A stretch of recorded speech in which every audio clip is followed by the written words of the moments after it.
En el texto de la fundamentación, nosotros podemos encontrar cómo Kant hace un análisis de el concepto de voluntad.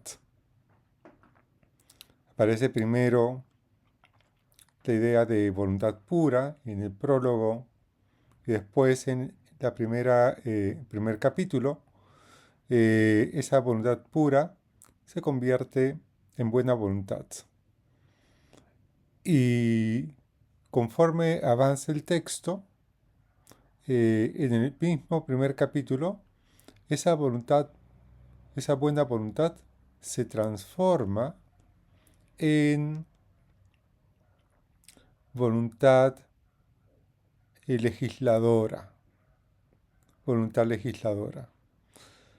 Y esa transformación se da a través de una idea que Kant introduce dentro de su análisis de la voluntad, eh,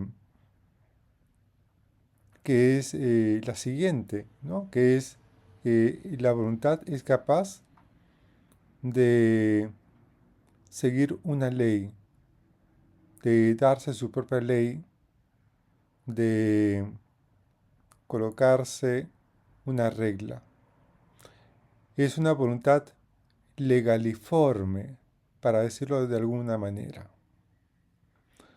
Bien, antes de continuar con este desarrollo, de pronto vale la pena aclarar una cosa importante que entendemos por voluntad. En primer lugar, la voluntad es la capacidad que tenemos de poder querer algo, de querer proponernos algo, de querer seguir una regla, eh, tener un propósito, buscar un objeto, querer actuar de acuerdo a un principio. En el ser humano hay como una distinción, claro, es una distinción analítica entre la razón y la voluntad. Eso ya está presente en Descartes, ¿no? Descartes mismo, o René Descartes, lo que hacía era distinguir entre la razón, el ser humano, y la voluntad. Kant también retoma eso y dice que la voluntad es la facultad de querer o la facultad de desear. Entonces, cierra este paréntesis para ver cómo en Kant esa voluntad tiene una propia ley, tiene su propia ley, es legaliforme, tiene una ley interna. Y es por eso que el resto del primer capítulo y del segundo capítulo de la fundamentación es el desarrollo de esa ley, es el desarrollo de la explicación de esa misma ley. Por eso Kant dice lo siguiente. Hay una parte en la que, en el primer capítulo, donde él dice, todo ser sobre el mundo, todo ser sobre el mundo actúa de acuerdo a leyes. Por ejemplo, una piedra actúa de acuerdo a la ley de la gravedad, un caballo de acuerdo a la ley de su biología, de su psicología, etc.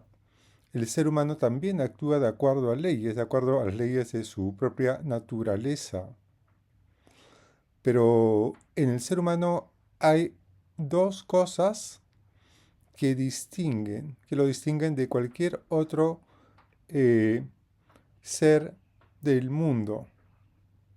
En primer lugar, el ser humano es capaz de representarse las leyes por las cuales actúa y las leyes por las cuales actúan los otros seres.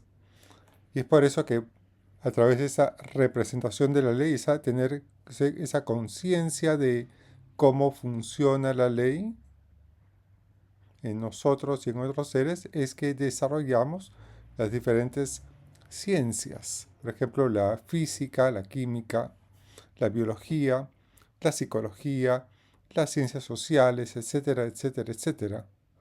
Pero por otro lado, esa es la segunda cosa que distingue, el segundo carácter distintivo en el ser humano, es que él es capaz de darse su propia ley.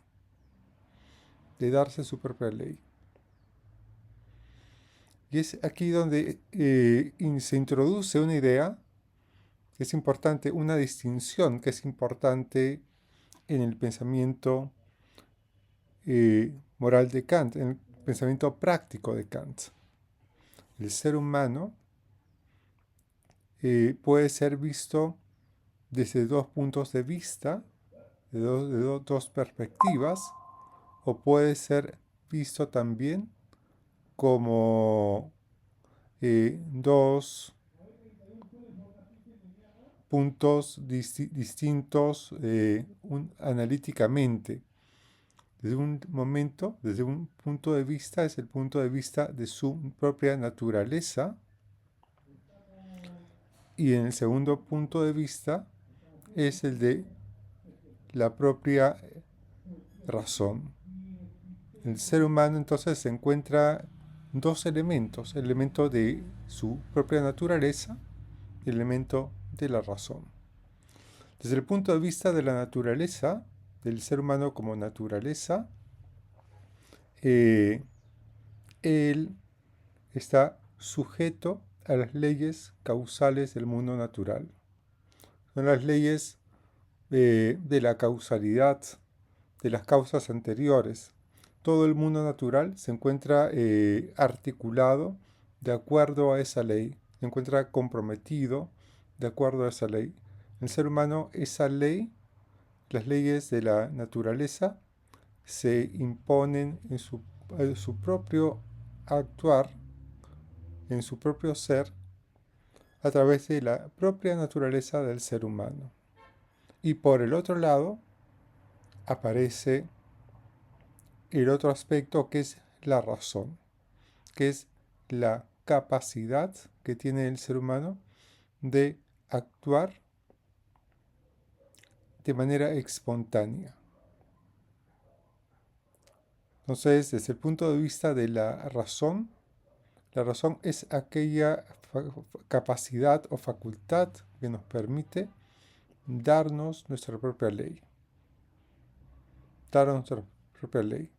Entonces, el ser humano, de un lado, se encuentra condicionado por las leyes causales de la naturaleza que habitan en él. Tenemos un cuerpo, tenemos un peso, una corporeidad, etc. Y del otro lado, somos capaces de darnos leyes a nosotros mismos.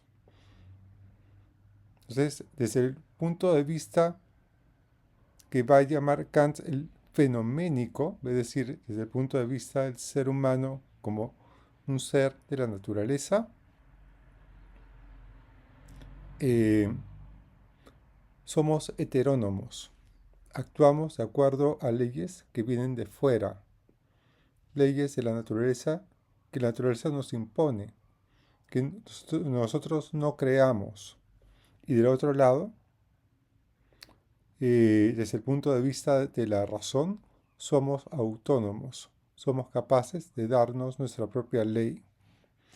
Y es en ese sentido que, desde el punto de vista racional, el ser humano es libre, porque es capaz de darse su propia ley. Es decir, aquí Kant está introduciendo una concepción muy particular de libertad. Es la libertad de darse su propia ley, la libertad de producir la ley. Hay diferentes concepciones de libertad, como por ejemplo la libertad de no estar coaccionado. Por ejemplo, yo soy libre si es que nadie me impide salir de esta habitación, etc. Pero para Kant la libertad significa ser capaz de darse su propia ley. Desde el punto de vista de la naturaleza, de nuestra corporeidad, no somos libres. Desde el punto de vista de la razón, como seres racionales, somos libres. Las leyes morales producidas por la razón son entonces leyes de la libertad. En cambio, las leyes de la naturaleza de nosotros, la ley psicológica, por ejemplo, si no como, tengo hambre, si no duermo bien, voy a estar cansado, etcétera, etcétera, etcétera, eso está sujeto a leyes que vienen de afuera. Desde ese punto de vista, no somos libres. Lo que nosotros podemos estudiar, lo que podemos en cierto modo probar de alguna forma o estudiar científicamente son las leyes de la naturaleza. Las leyes de la libertad no son objetos de demostración científica. No son objetos de demostración científica. No los podemos demostrar científicamente. No los podemos estudiar científicamente. Es por eso que aparece esta distinción, digamos, desde el punto de vista del fenómeno, desde el punto de vista de nosotros como seres fenoménicos, como seres de la naturaleza, podemos ser estudiados desde lo que Kant llama el uso teórico de la razón. En cambio, como la libertad, inclusive la razón misma, no puede ser vista desde un punto de vista teórico, no puede ser estudiada desde un punto de vista teórico, Kant dice que es un objeto del uso práctico de la razón. El uso práctico de la razón produce principios para la acción. El uso teórico produce conocimientos constitutivos.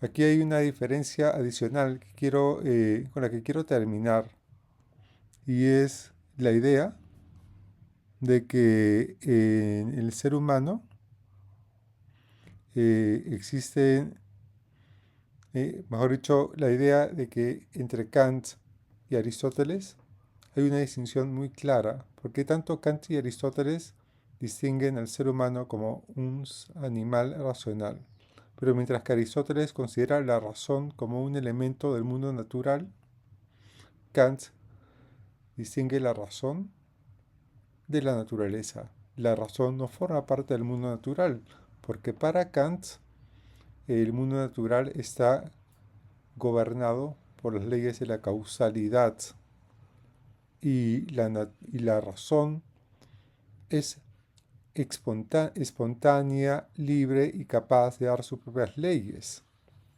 y por lo tanto no puede ser vista como un elemento del mundo natural, de la naturaleza.